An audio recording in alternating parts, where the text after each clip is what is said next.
So in the span of 1 week, 2 banks have been reported for insolvency and are probably going to shut down, which can very well spark the beginning of a recession that we all have been talking about.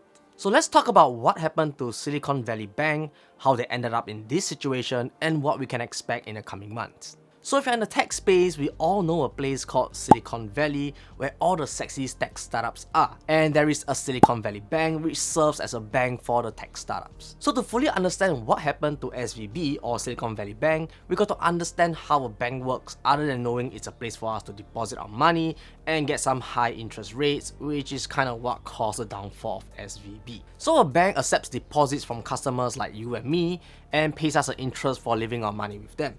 So let's say if the interest is 1%, we get $10 of interest per year for every $1,000 that we have with the bank. And to pay us that 1% interest, they have to make money somehow, and this is usually done through home loans, personal loans, or business loans. Basically, the bank takes our money, promises us a 1%, and then use our money to lend it out to someone like John, who say he needs money for his renovations. So the bank then charges John a 2% interest on the money that he borrowed out. So right now the bank earns 2% from the money that's lent out to John, and then he pays us 1%, which is promised to us by depositing the money. So this is called NII, or the net interest income, which is one of the many income streams that a bank has. So the higher the NII, the more revenue the bank earns, because it's the difference between the depositors' interest from customers like you and me and the lenders from the people who are borrowing money from the bank. So the other way the bank earns money is by doing investments, and more often than not, most banks will take on very little risk by investing in fixed income instruments like bonds,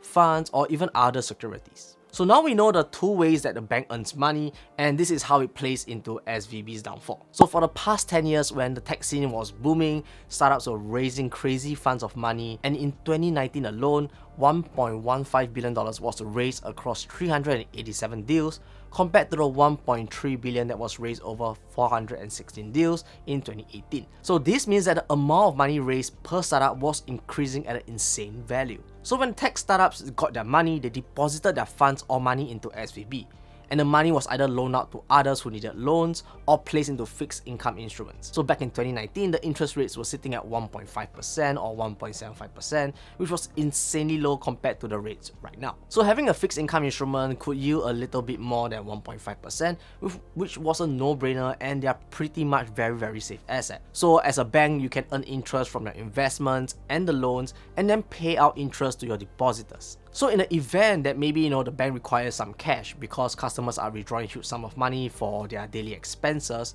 they can always sell some of their fixed income portfolio to raise cash. But the problem right now is that the interest rate in 2023 is so high and it's been increasing at an insane rate thanks to the Feds. So right now in 2023, we have seen so many rate hikes with the interest rate standing at almost 5.5%, and it's probably going to start increasing again to reduce inflation. So this is where the problem starts for Silicon Valley Bank.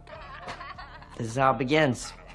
So for example, if SVB needed cash right now, and which is what they do, they can sell their fixed income portfolio. But the problem is that the newer fixed income instruments are giving higher interest, which makes their portfolio lose value or lose money in that sense, because nobody wants to pay the same amount for lesser interest in the current environment. And since the main clientele of SVB is mainly companies that are very sensitive to interest rates, and the majority of their customers are startups who might be on a shoestring budget and constantly relying on investors to continue operations, which makes them even more sensitive to interest rates. So if the interest provider in Bank A isn't good, they can always switch to Bank B that can provide a better interest rate. And at the same time, startups are not getting as many investments as before, which means that they had to withdraw money constantly to keep things running, and on SVB ends, they had to provide cash, which were deposits from these startups. So when more and more startups started withdrawing money, this started a run on the bank, which leads us to the current situation that we are in. So now the problem with the fixed income instruments that SVB had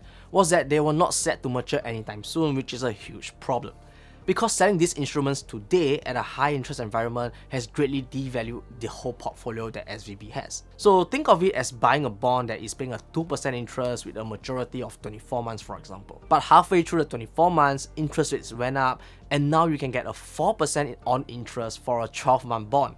And chances are people are not willing to pay the same amount to get a 2% interest bond that SVB is selling. They would rather purchase new bonds at a 4% rate. So imagine what if you need cash right now, today, now and now.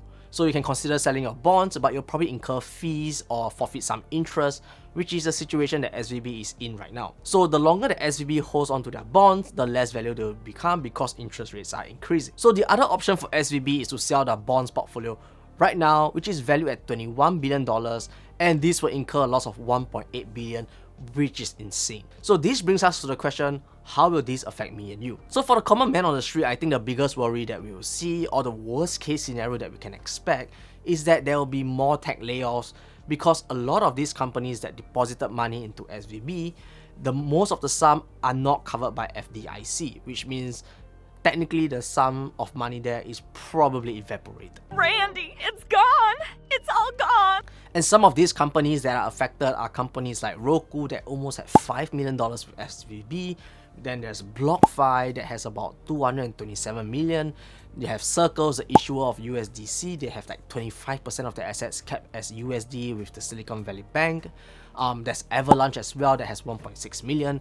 And then there's Yuga Labs, which is famous for BAYC. They have an undisclosed exposure to SVB as well. So one might argue that there is FDIC, but this only covers $250,000, which is really tiny to the amount of money that these companies have placed with the bank. So the biggest takeaway that we can get away from this fiasco is to have good diversification of funds across different banks or even assets. So SVB made a mistake by playing the interest rate game and locking in fixed income assets for long term, which caused them to fold. But for us on an individual level, what we can consider is to split our investments or cash into different banks and leverage on different interest rates or fixed deposits that are doing pretty well right now. And right now, many of these fixed deposits available out there do have very short term, like 3 months, some even 1 month.